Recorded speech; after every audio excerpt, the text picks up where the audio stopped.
change, and everything is change, nothing can be held on to the degree that you go with a stream, you see, you are still. You're flowing with it. But to the degree you resist the stream, then you notice that the current is rushing past you and fighting with you. So swim with it. Go with it. And you're there. You're at rest.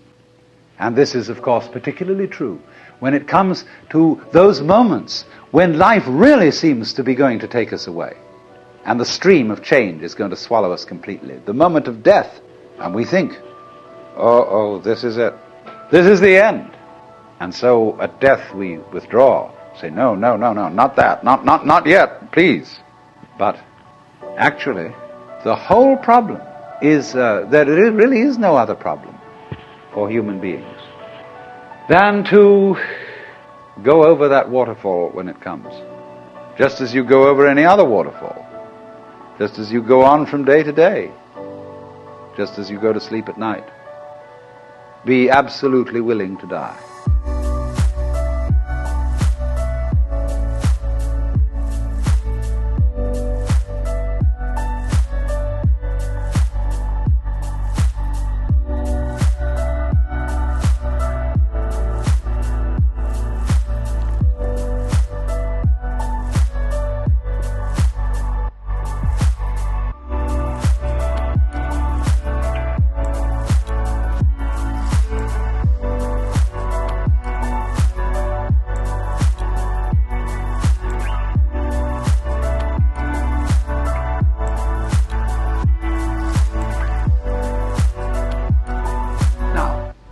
Preaching. I'm not saying you ought to be willing to die and that you should muscle up your courage and somehow put on a good front when the terrible thing comes. That's not the idea at all. The point is that you can only die well if you understand this system of waves. If you understand that your disappearance as the form in which you think you are you, your disappearance as this particular organism is simply seasonal, that you are just as much the dark space beyond death as you are the light interval called life. These are just two sides of you. Because you is the total wave. See, you can't have half a wave. Nobody ever saw waves which just had crests. No troughs. So you can't have half a human being.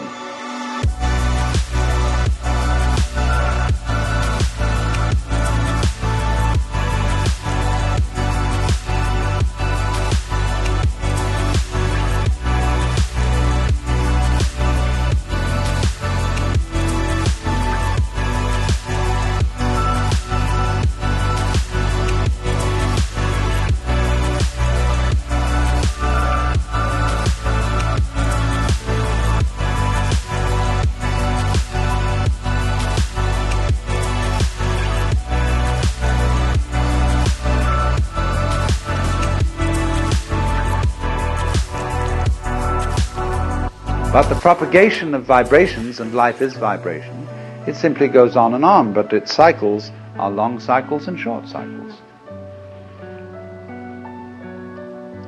Space, you see, is not just nothing.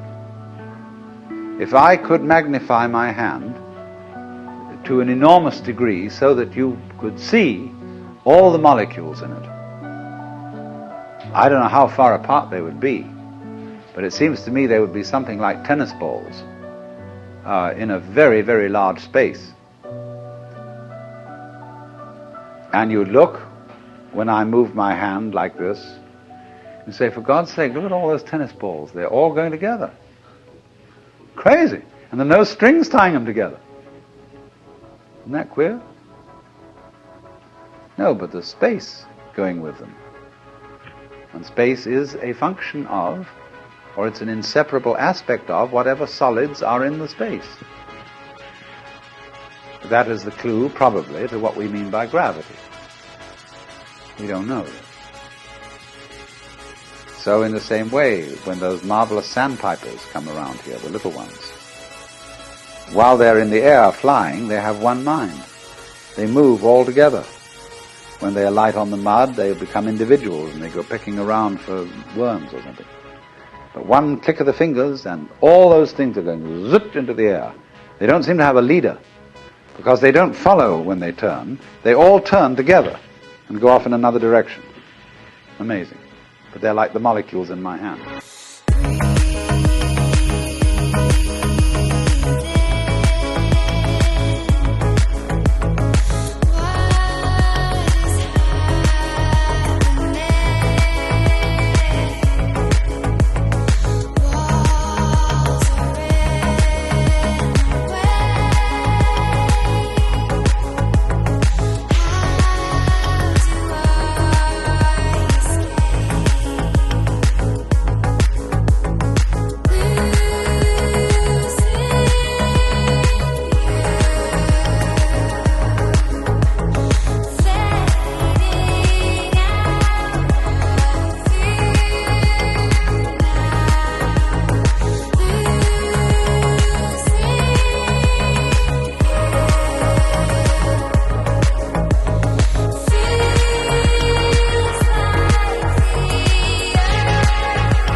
So then, you see, here's the principle.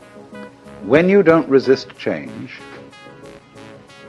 I mean over-resist. I don't mean being flabby.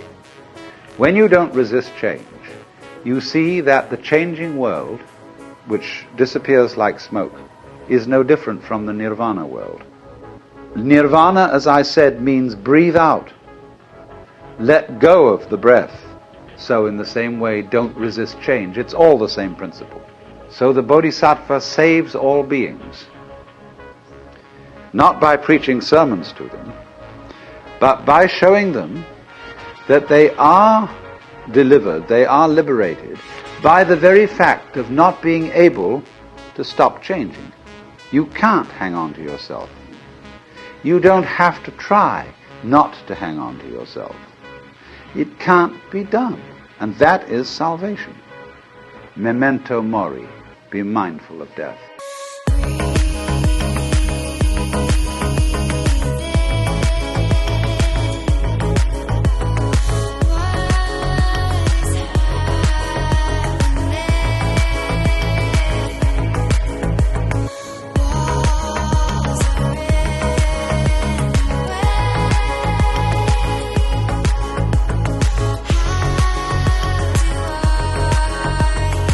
The most important thing for anyone to realize, every person you see will soon be dead. See, it sounds so gloomy to us because we have devised a culture fundamentally resisting death.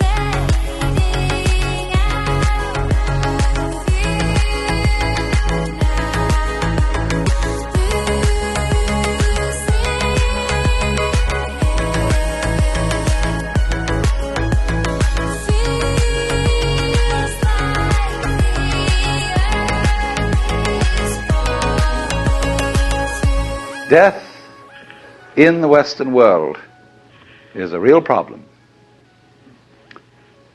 We hush it up. We pretend it hasn't happened. Our morticians, who are very smart commercial operators, know exactly what's expected of them.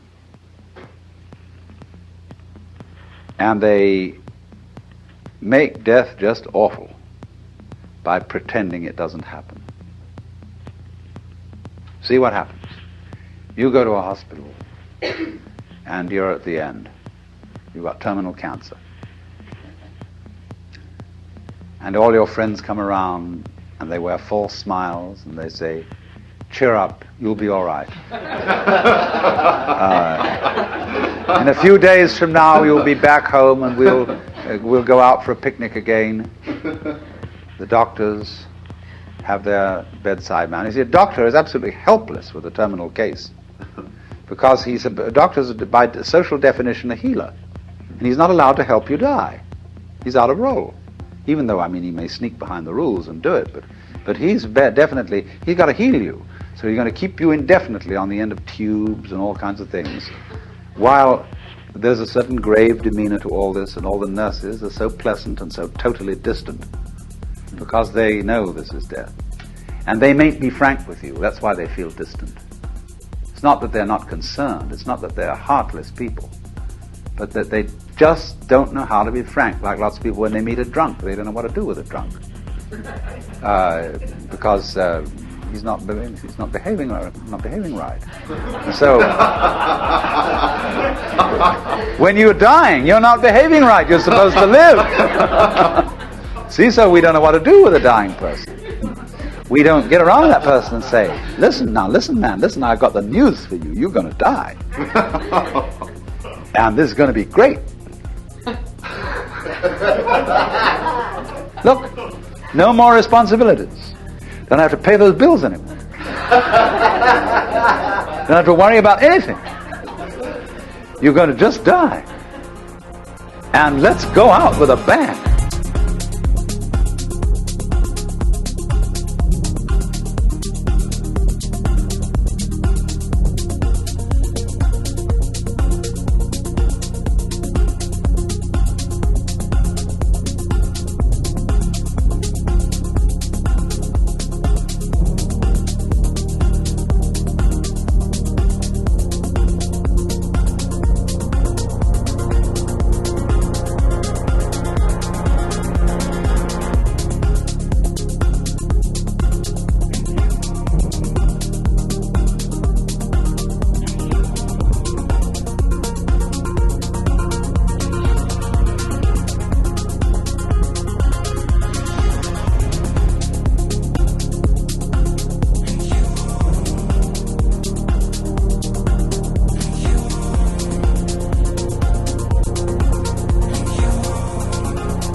Let's have a party, see? We'll put some of that morphine in you so that you won't hurt too much.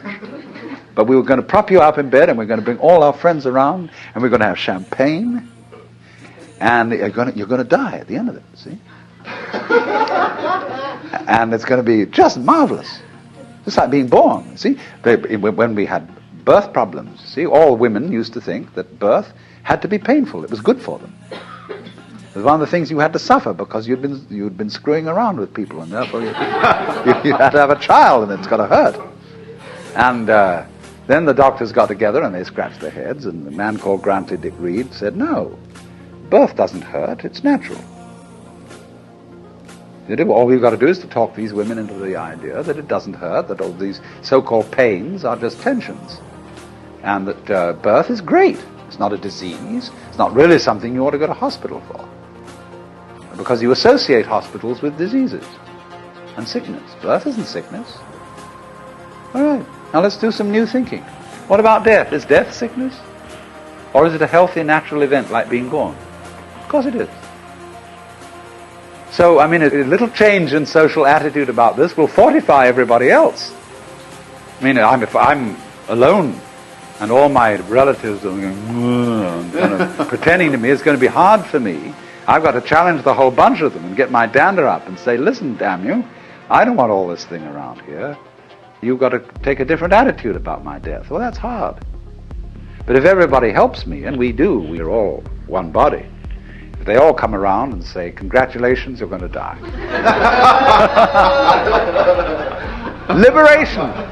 Liberation now, you see. Because just before you die, I mean, look, I know very well a skillful priest handling a person dying can do this for them. But he has to talk very, very, very straight. And he has to say, listen, these doctors, don't you pay any attention to them. They're trying to amuse you and deceive you. You're going to die. This isn't terrible. But it's just going to be the end of you as a system of memories. And so you've got a great chance right now, before it happens, to let go of everything. Because you know it's going to go, and it is going to help you. It's going to help you let go of everything. So if you have any possessions left, give them away. Give everything away.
And if you have anything to say that is you felt that you ought to say before you die and that you're kind of hanging on to and it's bothering you, say it. So the moment comes when this thing called death has to be taken completely, not as some ghastly accident, something that all the friends are going to stay away because you're awful. I mean, sometimes people, when they die, are in a very unpleasant physical condition. They don't smell good, they don't look good, and so on. But an enormous amount can be done with scientific methods to make things reasonably tidy from a purely sensory point of view. But the main thing is the attitude that death is as positive as birth and should be a matter for rejoicing, because death is the symbol of the liberation. There is a wonderful saying that Ananda Kumaraswamy used to quote: "I pray that death will not come and find me still unannihilate." In other words, that man dies happy if there is no one to die. In other words, if the ego has disappeared before death caught up with it. But you see, the knowledge of death helps the ego to disappear, because it tells you you can't hang on. So what we need, if we're going to have a good religion around, that's one of the places where it can start. Having, I don't know, well, nowadays I suppose they'd call it the Institution for Creative Dying.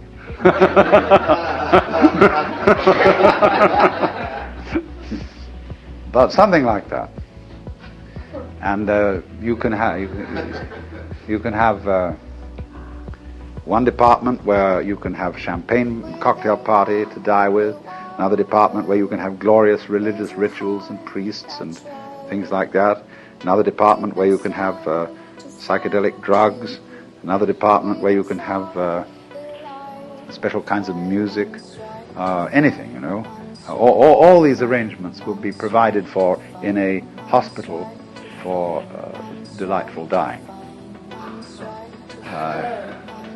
But that's the thing, to go out with a bang instead of a whimper.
I was talking a great deal yesterday afternoon about the Buddhist attitude to change, to death, to the transience of the world, and was showing that preachers of all kinds stir people up in the beginning by alarming them about change.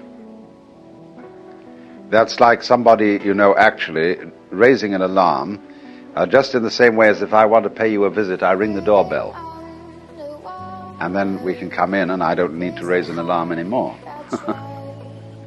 So, in the same way, it sounds terrible, you see, that everything is going to die and pass away, and here you are, thinking that happiness, sanity, and security consist in clinging on to things which can't be clung to, and in any case there isn't anybody to cling to them.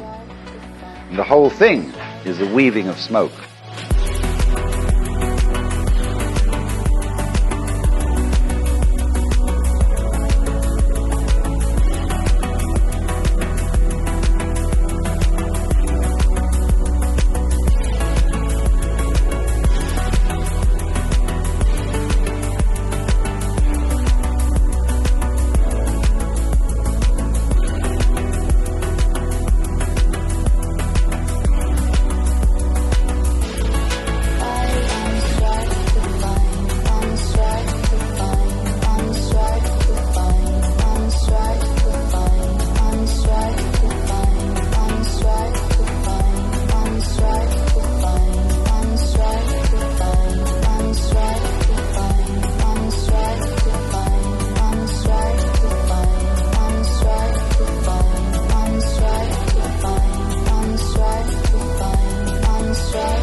So, that's the initial standpoint. But, as soon as you really discover this, and you stop clinging to change,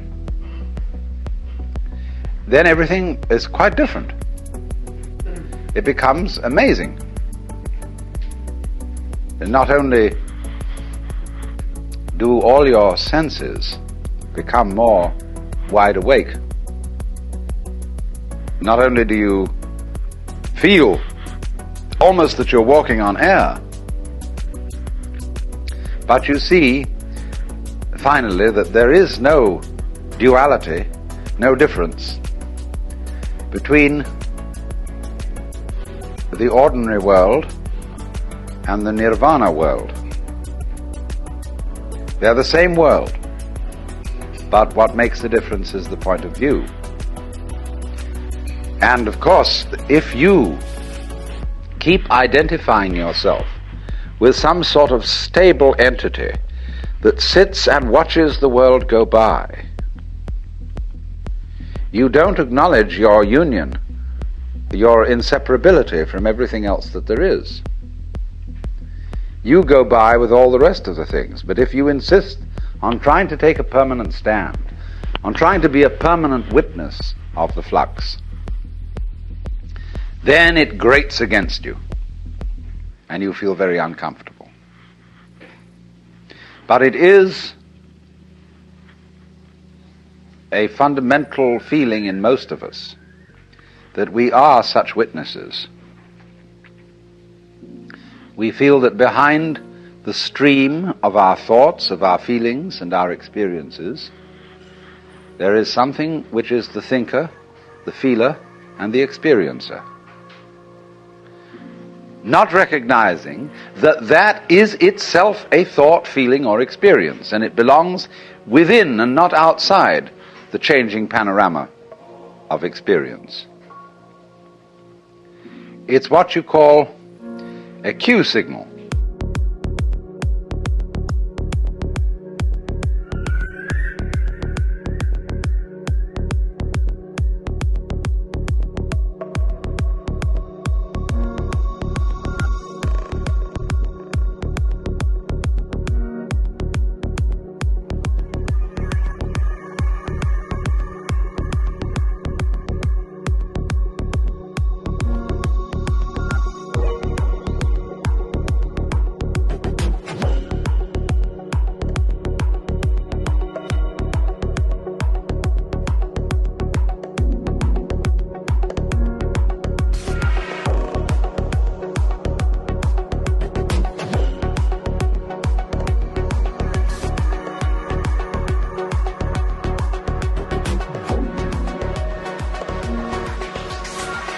In other words, when you telephone and your telephone conversation is being tape recorded, it's the law that there shall be a beep every so many seconds.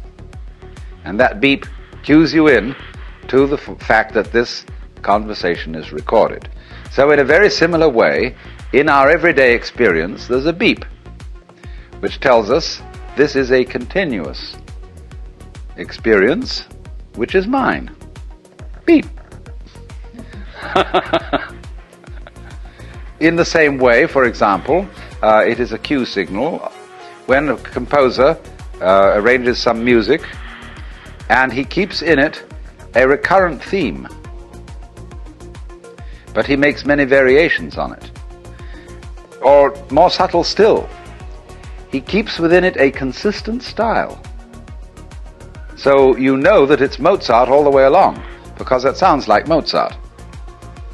But there isn't, as it were, a constant noise going all the way through to tell you it's continuous, although in Hindu music they do have something called the drone. There is behind all the drums and every kind of singing something that goes,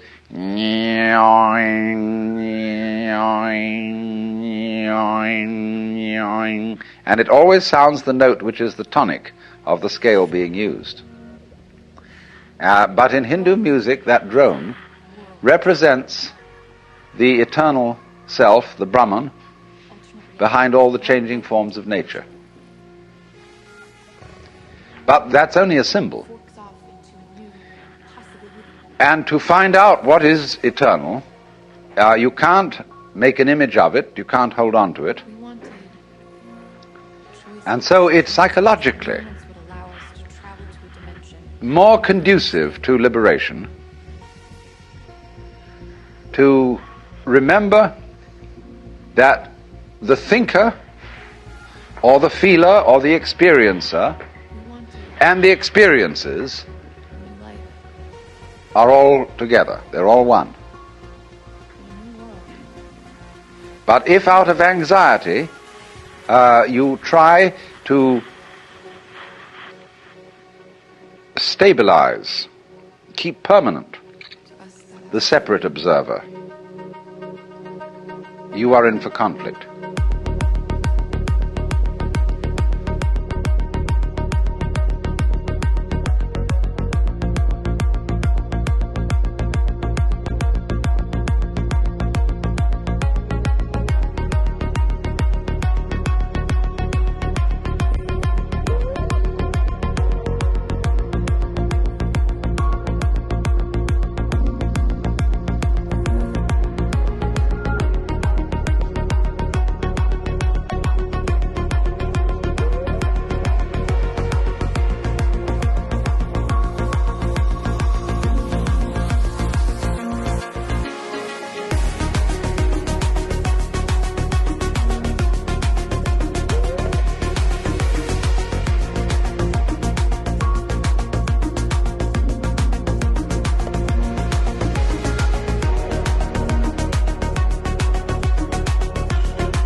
Of course, the separate observer, the thinker of the thoughts, is an abstraction which we create out of memory. We think of the self, the ego, rather, as a repository of memories, a kind of safety deposit box, or record, or filing cabinet place, where all our experiences are stored. Now, that's not a very good idea. It's more that memory is a dynamic system, not a storage system. It's a repetition of rhythms. And these rhythms are all part and parcel of the ongoing flow of present experience. In other words, first of all, how do you distinguish between something known now and a memory? Actually, you don't know anything at all until you remember it. Because if something happens that is purely instantaneous, if a light flashes, or to be more accurate, if there is a flash lasting only 1/1,000,000 of a second, you probably wouldn't really experience it. First of all, everything you know is remembered, but there is a way in which we distinguish between seeing somebody here now and the memory of having seen somebody else who is not here now, but whom you did see in the past, and you know perfectly well when you remember that other person's face, it's not an experience of the person being here. How is this? Because memory signals have a different cue attached to them than present time signals.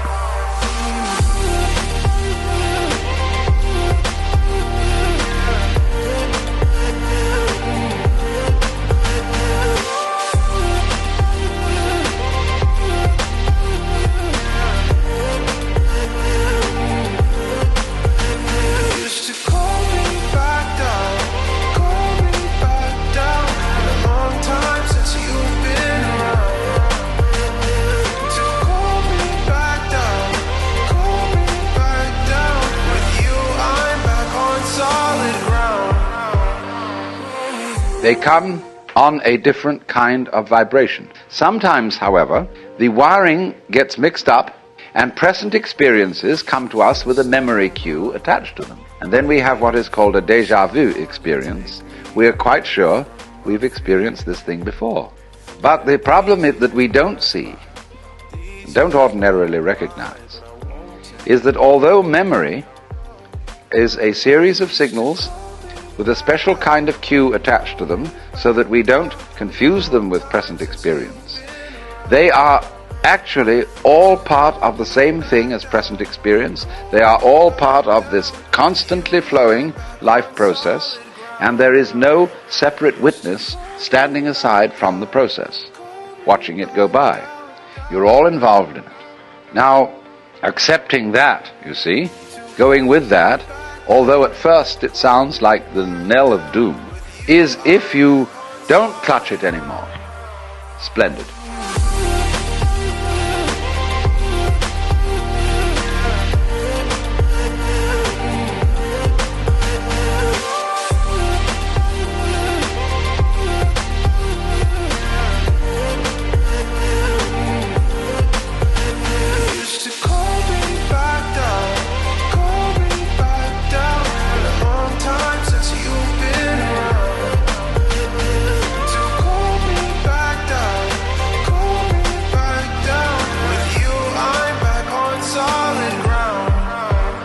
That's why I said that death should be an occasion for a great celebration. That people should say, happy death to you. And always surround death with joyous rites, because this is the opportunity for the greatest of all experiences, when you can finally let go because you know there's nothing else to do. There was a kamikaze pilot who escaped because his plane that he was flying at an American aircraft carrier went wrong, and he landed in the water instead of hitting the plane, so he survived. But he said afterwards that he had the most extraordinary state of exaltation. It wasn't a kind of patriotic ecstasy, but the very thought that in a moment he would cease to exist, that he would just be gone, for some mysterious reason that he couldn't understand, made him feel absolutely like a god.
Well then, in Buddhist philosophy, this a sort of annihilation of oneself, this acceptance of change, is the doctrine of the world as the void.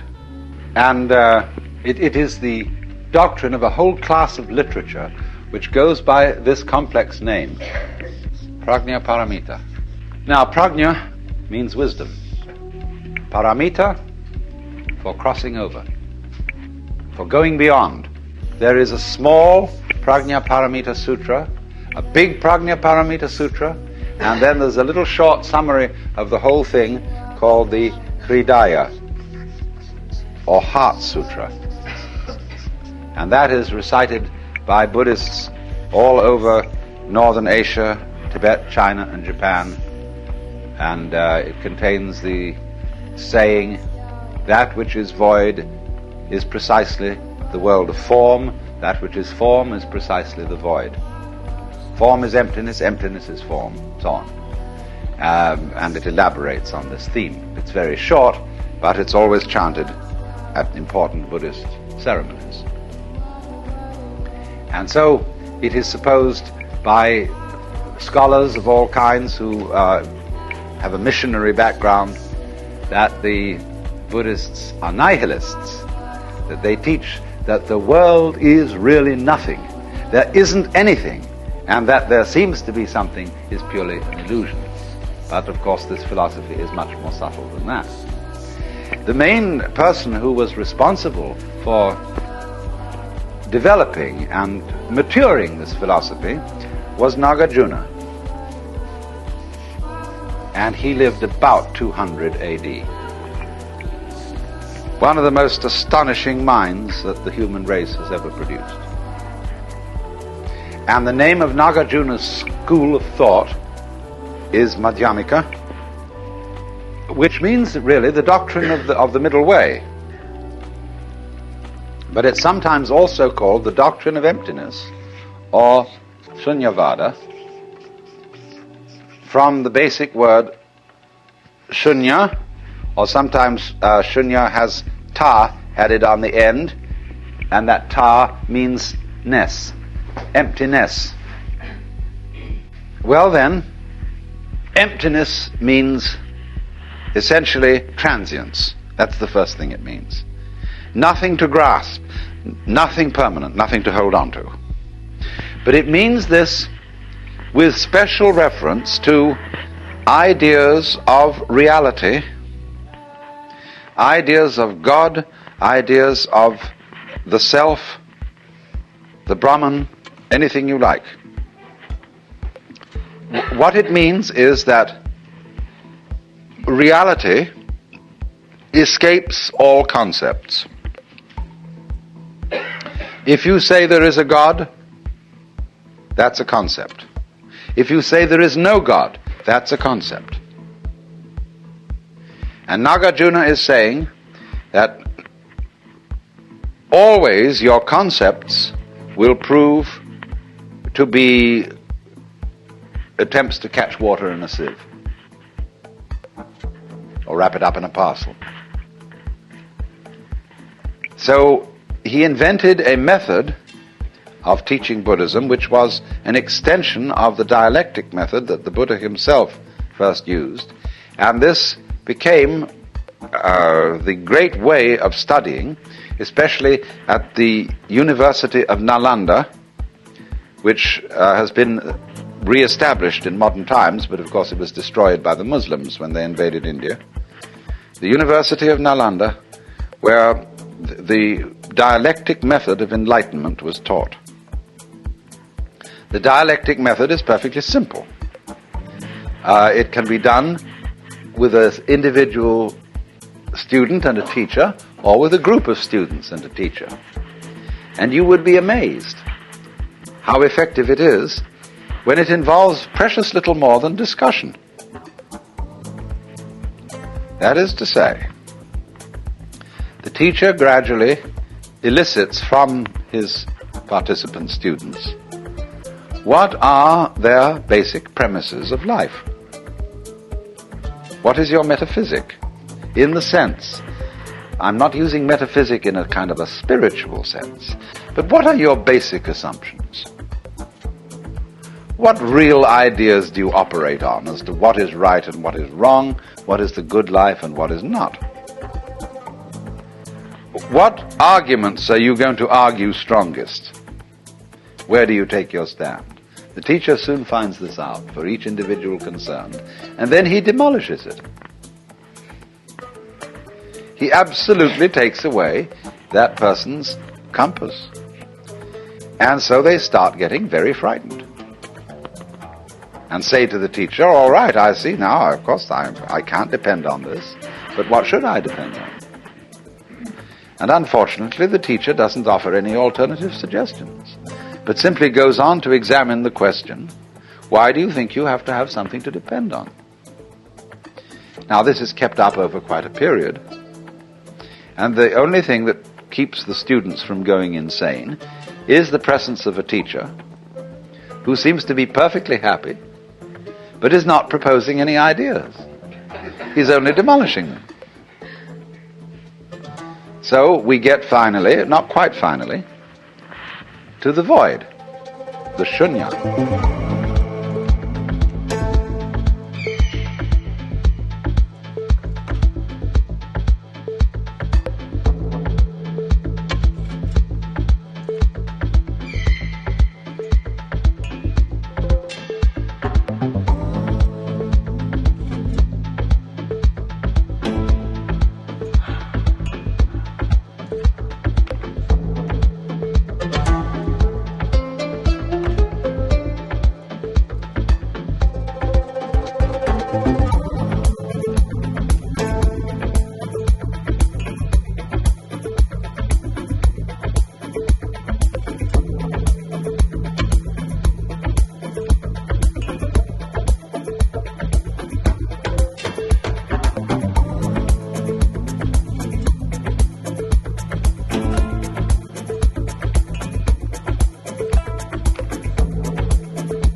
And what then?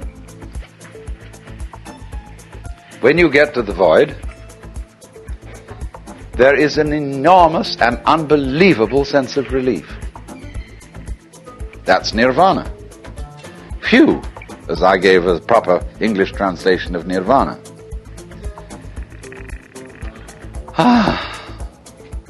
Great. So they are liberated, and yet they can't quite say why or what it is that they found out. So they call it the void. But Nagarjuna went on to say, you mustn't cling to the void. You have to void the void. And so the void of non-void is the great state, as it were, of Nagarjuna's Buddhism. But you must remember that all that has been voided, all that has been denied, are those concepts in which one has hitherto attempted to pin down what is real. In Zen Buddhist texts they say, you cannot nail a peg into the sky.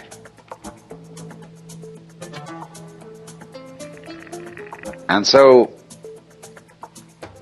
to be a man of the sky, a man of the void, is also called a man not depending on anything. And when you're not hung on anything, you are the only thing that isn't hung on anything, which is the universe, which doesn't hang, you see.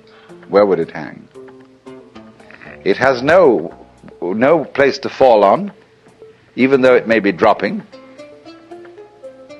There will never be the crash of it landing on concrete floor somewhere. But the reason for that is that it won't crash below because it doesn't hang above. The more clear your image of God, the less powerful it is, because you're clinging to it. The more it's an idol. But voiding it completely isn't going to turn it into what you think of as void. What would you think of as void? Being lost in a fog, so that it's white all around and you can't see in any direction. Being in the darkness. Or the color of your head as perceived by your eyes. That's probably the best illustration that we would think of as the void. Because it isn't black and it isn't white, it isn't anything. But that's still not the void. Take the lesson from the head. How does your head look to your eyes? Well, I tell you, it looks like what you see out in front of you. Because all that you see out in front of you is how you feel inside your head.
So it's the same with this. And so, for this reason, the great sixth patriarch, Huineng, in China, said that it was a great mistake for those who were practicing Buddhist meditation to try to make their minds empty. And a lot of people tried to do that.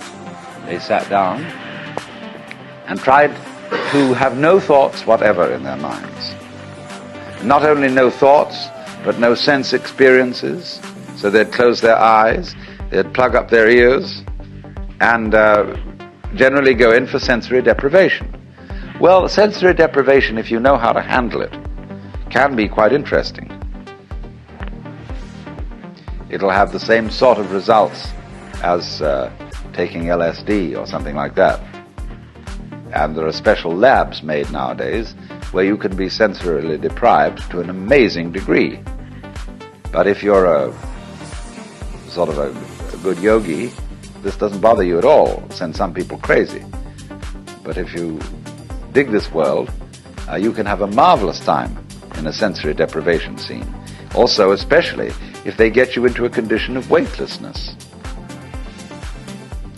Skin divers going down below a certain number of feet, I don't know exactly how far it is, but get a sense of weightlessness. And at the same time, this deprives them of every sense of responsibility.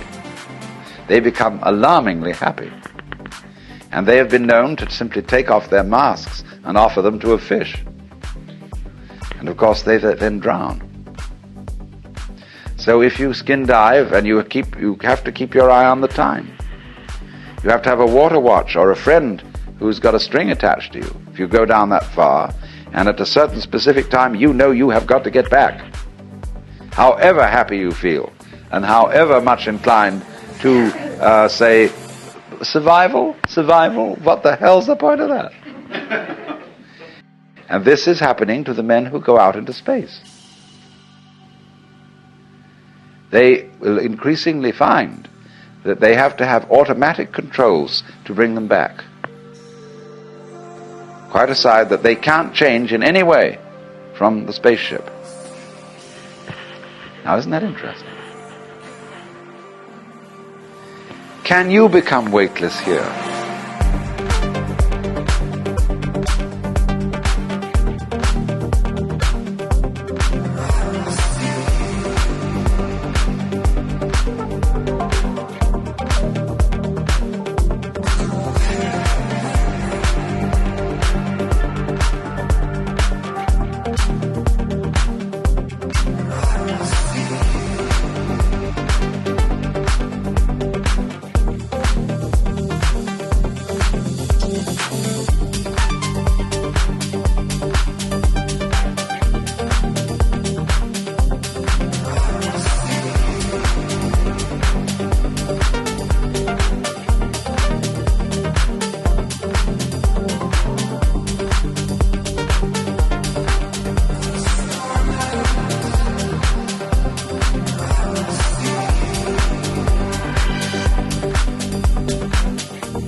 I said a little while ago that the person who really accepts transience begins to feel weightless. When Suzuki was asked, what is it like to have experienced Satori, enlightenment, he said it's just like ordinary everyday experience, but about 2 inches off the ground. Zhuangzi, the Taoist, said, it is easy enough to stand still. The difficulty is to walk without touching the ground. Why do you feel so heavy? It isn't just a matter of gravitation and weight. It is that you feel that you are carrying your body around. So there is a koan in Zen Buddhism.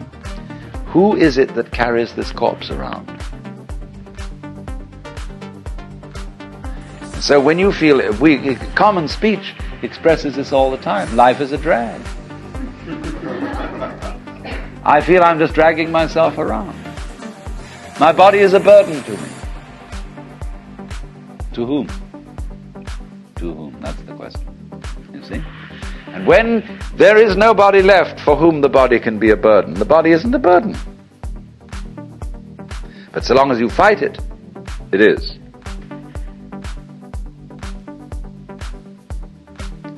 So then, when there is nobody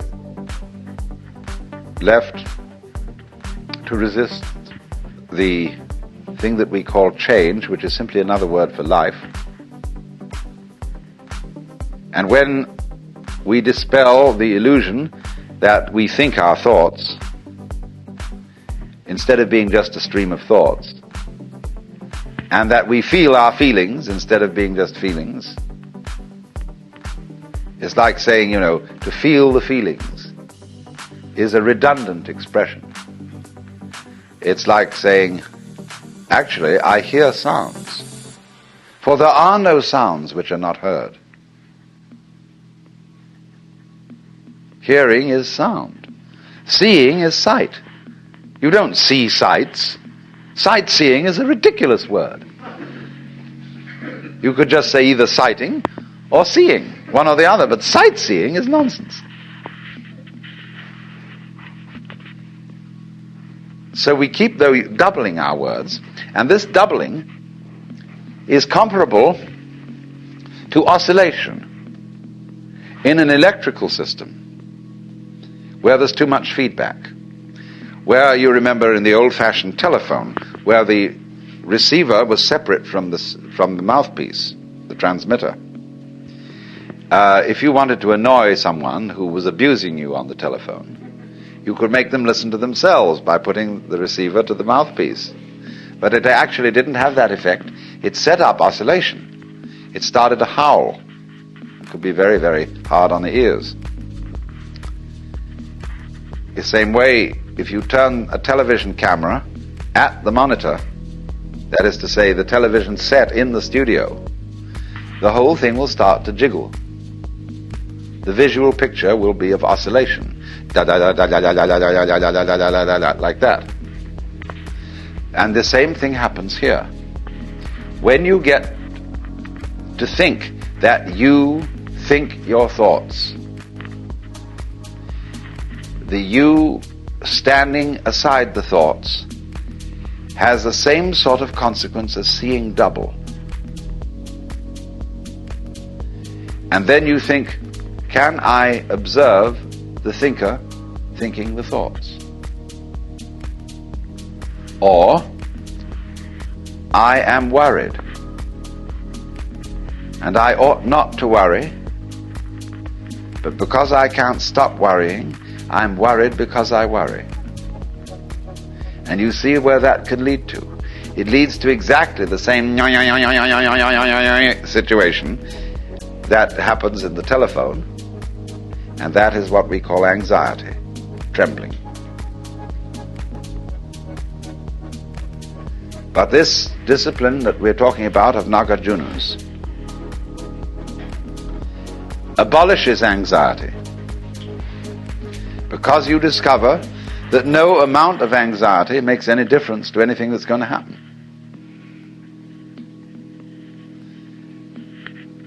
In other words, from the first standpoint, the worst is going to happen. You're all going to die.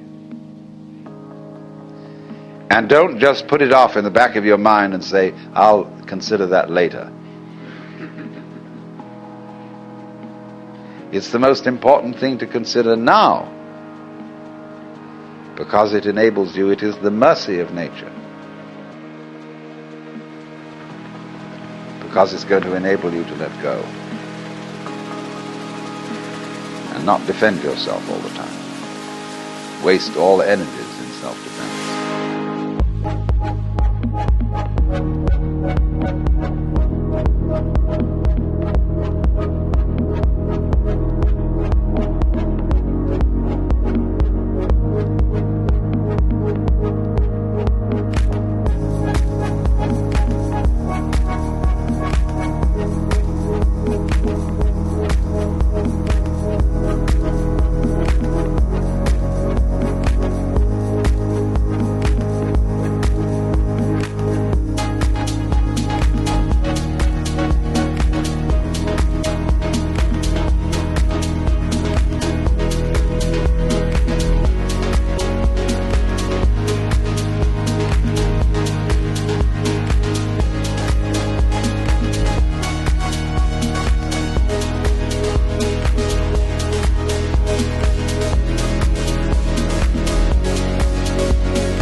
This doctrine of the void is really the basis of the whole Mahayana movement in Buddhism. It's marvelous. The void, of course, is in Buddhist imagery symbolized by a mirror, because a mirror has no color and yet reflects all colors. When this man I talked to you of, Huineng, said that you shouldn't just try to cultivate a blank mind. What he said was this: the void, shunyata, is like space. Now space contains everything.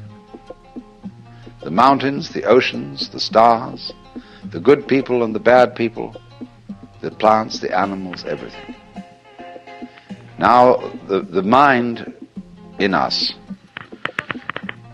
the true mind, is like that. You will find that when Buddhists use the word mind, they've several words for mind, but I'm not going into the technicality at the moment. They mean space. See, space is your mind. It's very difficult for us to see that because we think we're in space and look out at it. There are various kinds of space. There's visual space, distance. There is audible space, silence. There is temporal space, as we say, between times. There is musical space, so-called distance between intervals, or the intervals between tones, rather. It's quite a different kind of space than temporal or visual space. There's tangible space. But all these spaces, you see, are the mind. They are the dimensions of consciousness. And so, this great space, which every one of us apprehends from a slightly different point of view, in which the universe moves, this is the mind.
So it's represented by a mirror, because although the mirror has no color, it is for that reason able to receive all the different colors. Meister Eckhart said, in order to see color, my eye has to be free from color. So in the same way, in order not only to see, but also to hear, to think, to feel, you have to have an empty head. And the reason why you are not aware of your brain cells, unless you're only aware of your brain cells if you get a tumor or something in the brain, when it gets sick. But in the ordinary way, you're totally unconscious of your brain cells. They're void. And for that reason, you see everything else. So that's the central principle of the Mahayana. And it works in such a way, you see, that it releases people from the notion that Buddhism is clinging to the void. This was very important when Buddhism went into China. The Chinese really dug this, because Chinese are a very practical people. And when they found these Hindu Buddhist monks trying to empty their minds and to sit perfectly still and not to engage in any family activities, they were celibates, Chinese thought they were crazy. Why do that? And so the Chinese reformed Buddhism. And they allowed Buddhist priests to marry. And in fact, what they especially enjoyed was a sutra that came from India, in which a layman, who was a wealthy merchant called Vimalakirti, out-argued all the other disciples of Buddha. And of course, you know, if in these are these dialectic arguments that are very, very intense things. If you win the argument, everybody else has to be your disciple. So Vimalakirti, the layman, won the debate, even with Manjusri, who is the bodhisattva of supreme wisdom. They all had to see a contest to define the void. And all of them gave their definitions. Finally, Manjusri gave his. And Vimalakirti was asked then for his definition, and he said nothing. And so he won the whole argument.